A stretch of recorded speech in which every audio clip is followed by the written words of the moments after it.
Welcome back, ladies and gentlemen, continuing our discussion with Mr. Khalifa. Sir, now, we're talking about the sustainability of the tourism industry. Now, Egypt, in specific, has gone through many difficult steps and many hardships since 2011, during the revolution, followed by the pandemic, followed by, and even before that, the war on terrorism in Sinai, then the Ukraine-Russia conflict, and now what's happening in the Gaza Strip. So it's not really new what the tourism sector is going through right now. We've experienced such difficulties and some drops within the sector over the past decade or two. So how are we still suffering up until now, and what did we learn from bouncing back through these different obstacles and catastrophes, maybe, if we may call it, be it natural or man-made?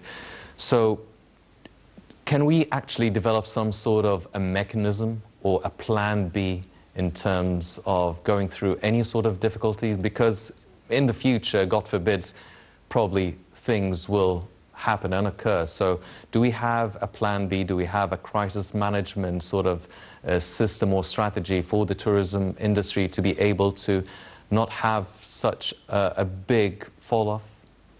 First of all, Hani, tourism industry is a volatile industry.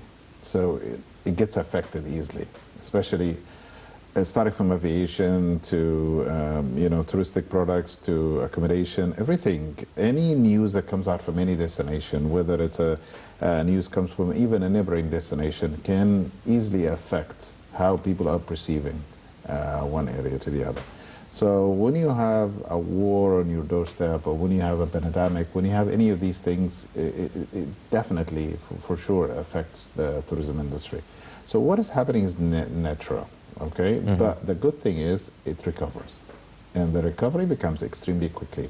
When you look at the numbers in 2022 versus the number in 2023, you'll find that in 2023 almost there was no space, for anyone to stay. So which means that it filled out very quickly. Okay, however, when there is I would say a crisis happening, then managing a crisis is an art. Right?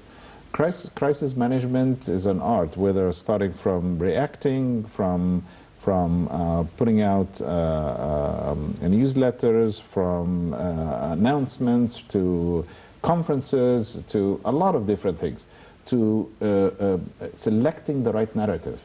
Okay? I remember we had one of our top speakers, and this is Dr. Adel Masri. He got a very special PhD from the Sorbonne in France in tourism crisis, in how to react within a tourism crisis if it happens in your country, how to react very quickly, and all of that. So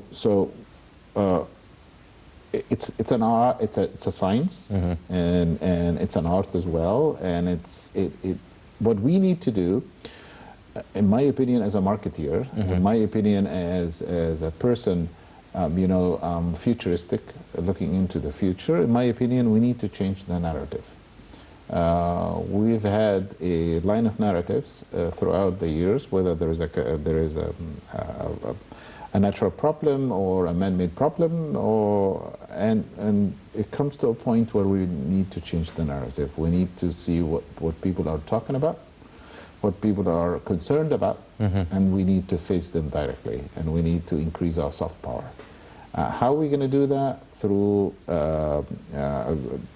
completely different content, through influencing by top influencers around the world, through carrying out events that are resonating around different markets around the world.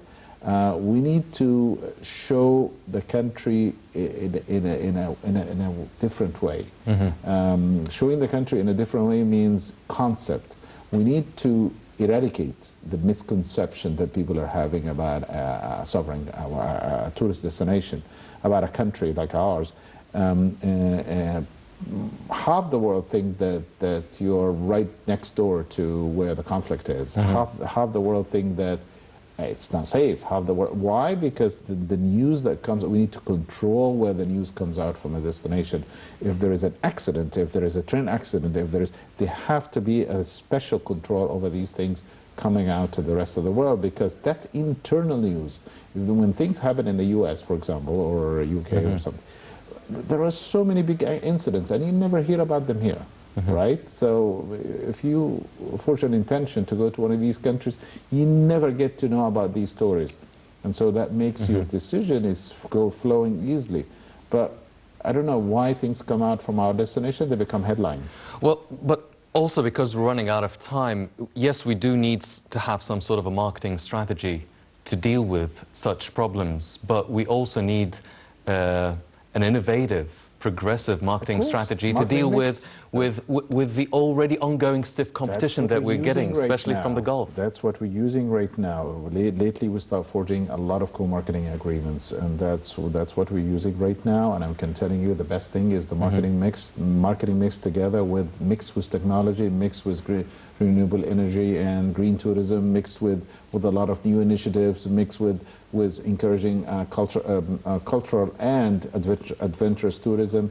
A lot of these initiatives resonating from the destination, storytelling in a much better way, change the narratives, doing the whole marketing mix. You know, you utilize different channels in different ways and target different markets. That would bring you right to steering the intention to visit such a wonderful destination that it's in the mind of every tourist is coming to Egypt.